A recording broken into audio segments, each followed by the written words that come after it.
नमस्कार. आज आश्विन शुद्ध नवमी, नववी माळ, नवरात्राची समाप्ती. संत रामदास म्हणतात, नवमीचे दिवशी नव दिवसांचे पारणे हो, सप्तशतीचा जप होम हवनादी करुणी हो. पक्वान्ने नैवेद्य केले कुमारी पूजन हो, आचार्य ब्राह्मण तृप्त केले जगदंबे हो. श्री समर्थ रामदासांनी 10 कडवी लिहून देवीचे स्तोत्र पूर्णांशाने आपल्या पुढे ठेवून घटस्थापनेपासून घट उठेपर्यंतचा क्रम, विविध देवींची अवतार कार्य आपल्या पुढे ठेवली आहेत. 9व्या दिवशी त्या 9 दिवसांचं पारणं आहे. या दिवशी सप्तशतीचा पाठ केला जातो.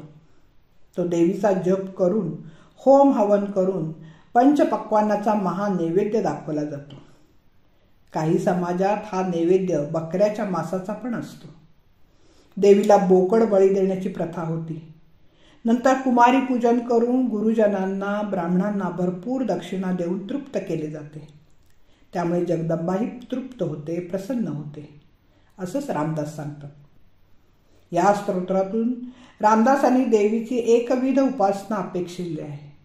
अशी उपासना स्थैर्य, शांतता देईल असं त्यांचं आश्वासन आहे. उपासना दृढ व्हावी, वरची उपयोगाची नाही आहे, वरवर करूच नाही.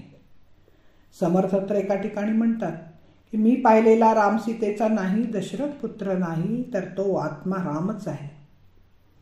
एखादा देव किंवा देवी ही जागृत आहे, झोपली आहे असे आपण मानतो, पण खरी जागृती आपल्यात हवी. ऋषीमुनींच्या घोर तपश्चर्येनंतर ज्यांनी सातत्याने उपासना केल्यानंतर ही परमज्योती ज्ञानस्वरूपिणी शक्ती देवी प्रसन्न होते.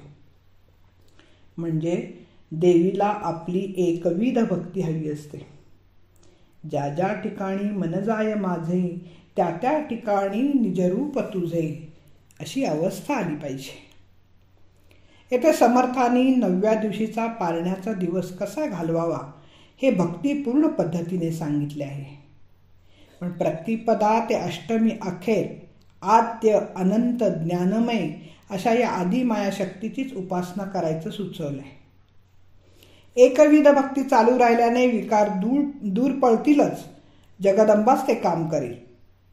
आपल्या शरीरात वैष्णवी शक्ती बनून वास करील आणि आपल्याकडूनच सत्कार्य करून घेईल. श्रीरामांना आलेले संकट दूर होण्यासाठी महर्षी नारदांनी नवरात्राचे व्रत करायला सांगितले होते. रामाने ते केले. स्वस्ती वाचन करून वेदीवर सिंहारूढ अष्टभुजा देवीची स्थापना केली.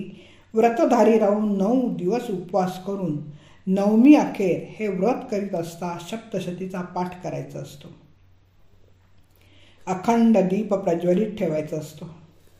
श्रीरामानी नारद मुनीने सांगितलेले व्रत व्यवस्थित पार पाडल्यानंतर अष्टमीच्या मध्यरात्री, नवमीच्या पहाटे श्रीरामाला दर्शन दिले आणि रावण वध कर अशी आज्ञा केली.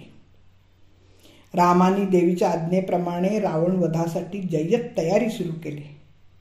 दसऱ्याला रामाने देवीच्या सांगण्यावरूनच सीमोल्लंघन केले. त्याला यश मिळाले. त्याच्या कारागृहातील बंदीजन म्हणून राहिलेले सर्व देव मुक्त झाले. थोडक्यात रामापासून सामान्य उपासकापर्यंत सर्वांना फलप्राप्ती करून देणारी ही देवी आहे.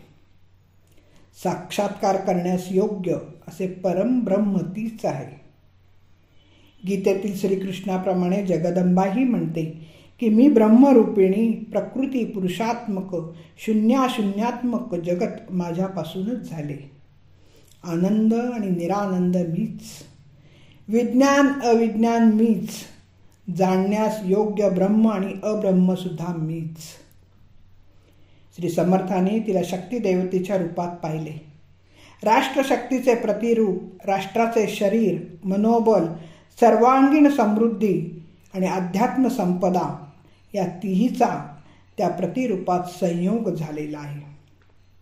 ही देवी त्यामुळेच लोकांना सन्मार्ग दाखवते असं सांगून देवीची उपासना करायला श्री समर्थांनी सांगितले.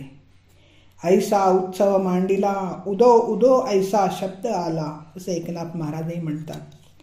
धन्यवाद. मी वाचक सौभाग्यवती पल्लवी कुलकर्णी. नमस्कार.